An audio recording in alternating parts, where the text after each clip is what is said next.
Hello everyone, and welcome back to Wiki Reading. Today I'll be reading SCP-1867, a gentleman, object class, anomalous organism, sapient. Containment class, passive, hazard rating, green. SCP-1867 is a new branch of the species Nembrotha kuberiana, variable neon slug, measuring 11.7 centimeters, 4.6 inches in length. There are no physical differences between SCP-1867 and any other member of its species. SCP-1867 is sapient and capable of telepathic communication with the same range as a typical human voice. It identifies itself as Lord Theodore Thomas Blackwood, a British explorer and naturalist, and speaks with terminology and style appropriate to late 19th century England. It is generally friendly and cooperative with researchers.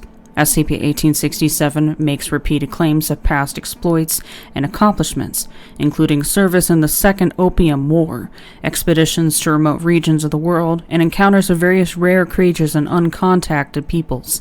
Despite the questionable validity of many of its claims, SCP-1867 has shown in-depth knowledge of geography, zoology, botany, archaeology, anthropology, and linguistics, leading to its claimed regions of exploration, as well as more esoteric fields such as obscure mythology, mysticism, and cryptozoology. SCP-1867 does not seem to realize or willfully ignores any inconsistencies in its own recollections, as well as any events or information dating after approximately 1910. When requested to give proof of its exploits, SCP-1867 provided an address near England, claiming that it would be more than willing to donate its collection. Investigation of the address led to a cottage owned by one Miss, who claimed to be keeping the house for Lord Blackwood. Further questioning failed to reveal any details of SCP-1867's nature or origins beyond what information SCP-1867 had already provided. Miss died of heart failure 5 days after Foundation agents began investigations. Investigation of the cottage revealed an underground vault containing over 3,000 artifacts, zoological and botanical specimens, a library containing over 5,000 items, and a functioning, if outdated, laboratory. All materials within the collection were cataloged, removed, and relocated by the Foundation over the course of 3 weeks.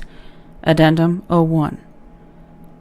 A full listing of items recovered from SCP-1867's collection may be found in Document 1867-VL.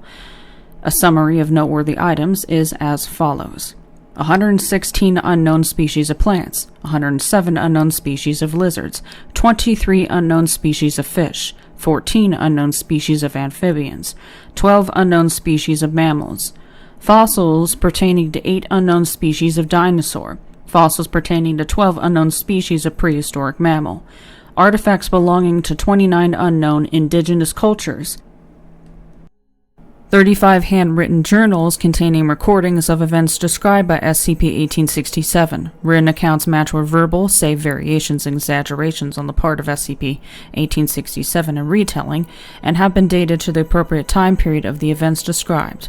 20 kilograms of processed opium. Collection of firearms of make and model not correlating with any known manufacturers, including 3 wide-bore muskets marked as Dr. B.T. Moth's effective particle destabilizers. These items are non-functional. Detailed globes of Mercury, Venus, Mars, and the Galilean moons, accompanied by notes detailing possible paths of surface exploration.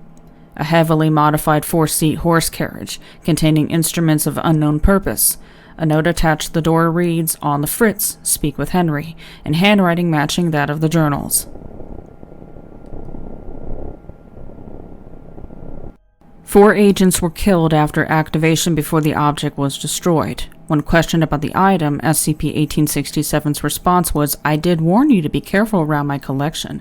That bloody thing nearly took my head off in Woking back in '97 when I found it."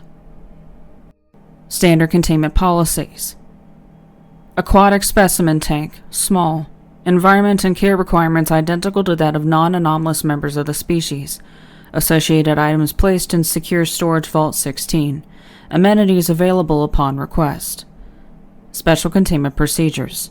All descriptions of anomalous persons, places, or objects made by SCP-1867 must be correlated by at least 2 other sources before resources may be allocated for further research.